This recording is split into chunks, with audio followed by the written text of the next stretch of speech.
25 August रोजी मजगेनगर लातूर येथील एका बँकेमध्ये पैसे भरण्यासाठी गेलेल्या ग्राहकाचे स्लिप भरत असताना बाजूला ठेवलेली 90,000 रुपयाची रोख रक्कम कोणीतरी अज्ञात चोरट्याने नजर चुकवून चोरून घेऊन गेल्याची घटना घडली होती।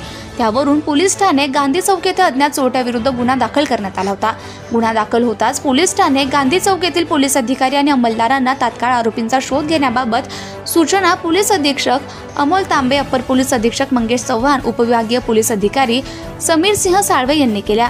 वरिष्ठांच्या सूचनेप्रमाणे पोलीस निरीक्षक सुनील रेजितवाड यांच्या नेतृत्वात पथकाने तात्काळ कारवाई करत सदर अनोळखी चोरट्याचा शोध घेऊन काही तासातच त्याला ताब्यात घेतले। त्याच्याकडे विचारपूस केली असता त्याने त्याचे नाव मनोज भाऊसाहेब वाघमारे, राहणार म्हाडा कॉलनी, लातूर असं सांगितले। त्याच्याकडे गुन्ह्याच्या अनुषंगाने विचारपूस केली असता त्याने गुन्हा केल्याचं कबूल केलं आणि चोरी केलेली फिर्यादीची रोख रक्कम 90,000 रुपये आरोपीकडून हस्तगत करण्यात आली। सदर गुन्ह्याचा पुढील तपास पोलीस अंमलदार अनिल कज्जेवाड हे करतायत। सदरची कारवाई वरिष्ठांच्या मार्गदर्शनात पोलीस ठाणे गांधी चौकचे पथकामधील पोलीस उपनिरीक्षक गणेश गीते, सहाय्यक फौजदार राजेंद्र टेकाळे, पोलीस अंमलदार राम गवारे, संतोष गिरी, सचिन चंद्र पाटले, शिवराज भाडुळे, प्रकाश भोसले, राहुल दरोडे, MP फुटाणे यांनी केली आहे। Subscribe now and press the bell icon. Never miss an update.